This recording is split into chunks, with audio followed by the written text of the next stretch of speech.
अंदाज नया, माध्यम नया, पॉलिटिक्स वाला, आओ राजनीति करें।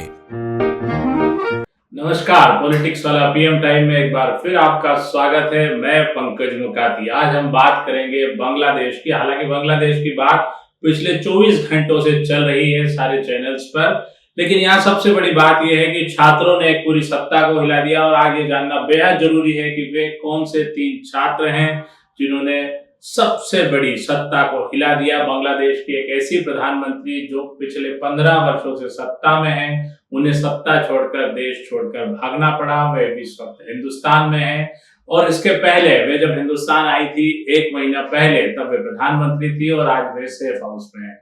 3 छात्रों ने इस आंदोलन को पूरा लीड किया है। हम आज इन छात्रों के बारे में जान लेते हैं। नाहिर इस्लाम बेहोशी की हालत में पुल के नीचे मिला था। इसका कारण यह था कि नाहिर इस्लाम ही वह छात्र है जिसने सबसे पहले इस आंदोलन की अगुवाई की, लगातार वो किया और इसे पुलिस ने अरेस्ट कर लिया। पुलिस ने अरेस्ट करने के बाद इसके बारे में कोई जानकारी नहीं दी और एक दिन ये छात्र पुल के नीचे बेहोश मिला। हालांकि इसी छात्र ने रविवार को ऐलान कर दिया था कि शेख हसीना या तो देश में से पद छोड़ेंगी या वह हिंसा चाहती हैं। हम हिंसा के लिए भी तैयार हैं, बेहतर है वे पद छोड़ दें। इसके बाद तेजी से घटनाक्रम बदला। नाहिद ढाका यूनिवर्सिटी के स्टूडेंट हैं। उसने पुलिस पर आरोप लगाया है कि 20 जुलाई को पुलिस ने उसे उठा लिया था और उसके बाद पुलिस ने इससे इनकार किया है। वीडियो वायरल हुआ जिसमें कि नाहिद इस्लाम के चेहरे पर चोट दिखाई दी, जिसके बाद छात्र और भड़क गए। यहीं से इस आंदोलन ने और गति पकड़ी। नाहिद इलाज के लिए अस्पताल पहुंचे। वहां से बांग्लादेशी डिटेक्टिव ब्रांच ने उसे फिर हिरासत में ले लिया। इसके बाद लगभग प्रदर्शनकारियों को भड़का दिया और वे सड़क पर उतर आए। नाहिद इस्माइल ने इसके बाद अपनी कई तस्वीरें जारी की जिसमें वे घायल दिखाई दे रहे हैं। दूसरे छात्र हैं आसिफ महमूद को भी डिटेक्टिव ब्रांच ने 28 जुलाई को गिरफ्तार किया।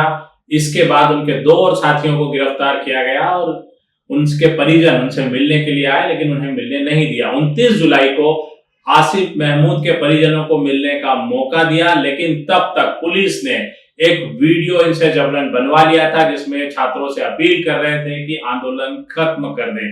बाद में यह मालूम पड़ा कि यह वीडियो नकली था, उनसे जबरन बनाया गया था, दबाव में बनाया गया था और इससे छात्र आंदोलन और भड़का।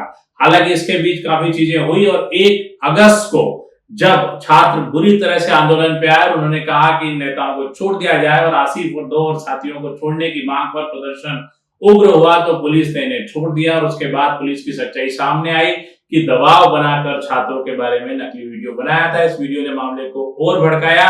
हालांकि आसिफ महमूद ने स्पष्ट किया है कि शेख हसीना को हटाने का ये मतलब नहीं है कि हम देश में सैन्य शासन चाहते हैं या उसके साथ चले जाएंगे। हम सैन्य शासन भी कतई बर्दाश्त नहीं करेंगे।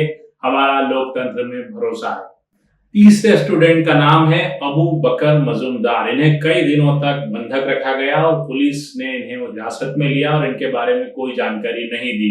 इन पर लगातार दबाव बनाया गया, मारपीट की गई और यह बताया गया कि आप आंदोलन वापस लेने की जानकारी दें। जियोग्राफी का यह स्टूडेंट अबू बकर मजूमदार झुका नहीं। हालांकि 5 जून के बाद ही इसमें शामिल हुआ। ये ह्यूमन राइट्स के लिए भी काम करता है। बांग्लादेश के मीडिया के मुताबिक अबू बकर मजूमदार लंबे समय से एक्टिविस्ट के तौर पर काम कर रहा है। पुलिस ने इसे हिरासत में लिया तो ये बताया गया कि ये कुछ असामाजिक तत्व है, इसलिए हिरासत में लिया गया है। शांति भंग की धाराएं लगाई गई, लेकिन अबू बकर मजूमदार वो किरदार है जिसने इस पूरे आंदोलन की पटकथा लिखी, इस पूरे आंदोलन को ह्यूमन राइट से जोड़ा और लगातार सक्रिय रहा। तो आप देखिए कि 3 छात्रों ने किस तरह से बांग्लादेश की सबसे मजबूत प्रधानमंत्री शेख हसीना को हिला कर रख दिया, उनका तख्ता पलट दिया। और वो भी मामला भी समझ लेते हैं। ये मामला था आरक्षण को लेकर। बांग्लादेश में 1971 के जो बांग्लादेश का बना, उस समय के जो स्वतंत्रता संग्राम सेनानी थे, उनके लिए आरक्षण की परंपरा रही है। बाद में यह आरक्षण कुछ दूसरे लोगों को भी दिया गया। इससे सामान्य वर्ग के छात्र नाराज हुए और इन्होंने एक मोर्चा संभाला और इस मोर्चे के बाद यह आंदोलन उग्र होता गया। हालांकि इसके बाद चूंकि जो प्रधानमंत्री शेख हसीना है, उन्होंने ये कहा था कि अगर स्वतंत्रता संग्राम सेनानियों के बच्चों को आरक्षण नहीं देंगे तो क्या गद्दारों को आरक्षण देंगे। इस बयान ने मामले में और तूल पकड़ा और एक तरह से यहाँ पर गद्दार उन्हें कहा गया जो 1971 के आंदोलन में पाकिस्तान के साथ थे, बांग्लादेश के बंटवारे के समय यानी बांग्लादेश के निर्माण के समय।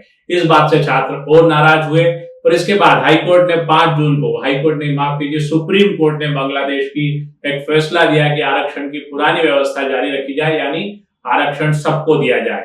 जबकि जब इस आंदोलन के बाद बांग्लादेश की प्रधानमंत्री शेख हसीना ने आरक्षण रद्द कर दिया था, कहा कि यदि स्वतंत्रता संग्राम सेनानियों के बच्चों को आरक्षण नहीं मिलेगा तो किसी को भी नहीं मिलेगा।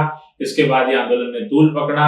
सुप्रीम कोर्ट ने जब कहा कि पुरानी व्यवस्था आरक्षण की लागू की जाए, उसके बाद तो छात्र और सड़कों पर उतरे और सामान्य वर्ग है उसके आरक्षण को कम होते देखकर ये छात्र सड़क पर उतरे थे। और आप देखिए कि सामान्य वर्गों के आरक्षण को लेकर चला ये मामला पूरे देश में इस कदर फैला कि शेख हसीना बाहर हो गई। हालांकि इसके साथ कुछ और संगठन जुड़े होंगे, वो अलग बात है, लेकिन इस पूरे आंदोलन की अगुवाई इन 3 छात्रों ने की। इन छात्रों ने यह भी कहा है कि हम लोकतंत्र में भरोसा रखते हैं, सैन्य प्रशासन बर्दाश्त नहीं करेंगे। साथ ही उन्होंने नोबेल विजेता को इस सरकार का सलाहकार बनाने की भी मांग की है। आगे देखना है बांग्लादेश की राजनीति कैसे बदलती है। आज के लिए इतना ही। हमारे चैनल को लाइक और सब्सक्राइब करना ना भूलें। धन्यवाद, शुक्रिया।